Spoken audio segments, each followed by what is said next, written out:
ku ji hember zulm û zordariya dewleta Tirk ji Bakurê Kurdistanê hatine Başûrê Kurdistan û Iraqê. 27 sal e dewleta Tirk her tim êrişên cûr be cûr li ser Maxmûrê pêk aniye.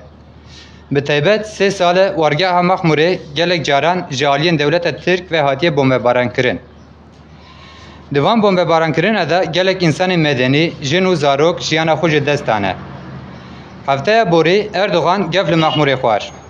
Do saet 14 da ji aliyê baleferê bê mirov ve hatin bombebarankirin.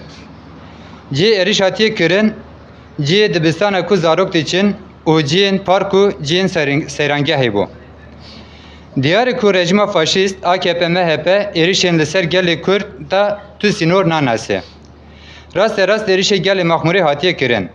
Êdî ne ew dem ku mirov perde ber çawa rejima Erdogan û MHP bîne xwarê. Hemû tişt eşkere ye û li ber çawa ye. Rejima AKP û MHP rejimek faşîst û dagirkir e. Dijminê herî qedar e. Rejimek dagirkir û zordar e. Hemû destkeftiyê Kurdan kiriye armanc. Li her çar parçê Kurdistanê êrişên hovane dikin. Ev çil roj e êriş li Metîne û Zapû ava şîn dike. Çiya û baniya bombebaran dikin û gundan disûtîne. Gef li gundiyan dikin. Dar û daristana disûtîne didize û difiroşe.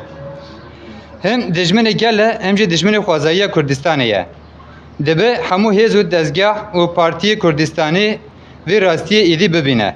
û li hember rejima faşîsta dagirkir AKP û MHP helwestek netewî nîşan bike. Dibe ku tu kesekî neyê lîstoka dewleta Tirk. Eger ku helwestek netewî dernekeve holê, îro êriş li ser Metîne û Maxmûrê tê kirin, wê sibehê li Kerkûk, Musul, Hewlêr werkirin. Ew rastiyek li ber çaw e.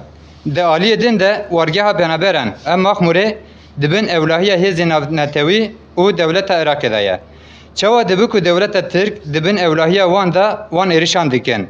Ne mümkün e ku ew hêz ji êrişan bêxeber bin. Eger agahiyê wan jê nebe, eğer agahiyê wan jê be, ev jî hevkarên êriş û dagirkeriya dewleta Tirk e. Eger ku agahdar nîne, dibe ku li hember wan êrişan deng derxe û helwestek nîşan dike. Yek rastiyek din jî heye ku êdî rejima AKP û MHP bûye bela serê hemû rojhilata navîn. Bûye bela demokrasî, azadî û hemû gelan. Dibe ku hêzên demokrat, azadîxwaz, gel, mezheb, ol hemberê vê rejime deng bilind bike û di vê da helwestekî nîşan bike. Ji bo hatinê we spas dikin.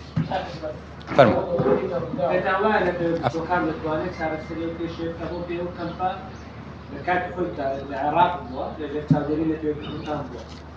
عفوا دوباره کی به زحمت نتوانید بتوقع نتوانید چاره سری که شیف که چیزی رو هرش نکرده سر کم بی مخمود و بی کج به کم پهل جر چاودیری وام. یعنی او هز دولت ناونتوی هی زنن بو خوازه دکانه وان هزه و ارشه به دسکاندن هر وقت یک نشان بکن بس بو خوازه او جی احتمالی که هوکاریه بدنگاه شاد بدنگاه و که هوکاری دولت ترک دیدن درسته فرما أقوى دفع سيوا قرواني ونحوسي ويصل في بيني شيء مدينة لا مدينة بيني تكون فيش مدرسة وقتها ماستا او آگاهی تو آگاهی که من نوایی که اون سر چپمین تشوپینه همچه بوی آوای تشوپینه هنه دیاره چیه چه قومیه اما نزنه تو تشتکی نکام ببیشیم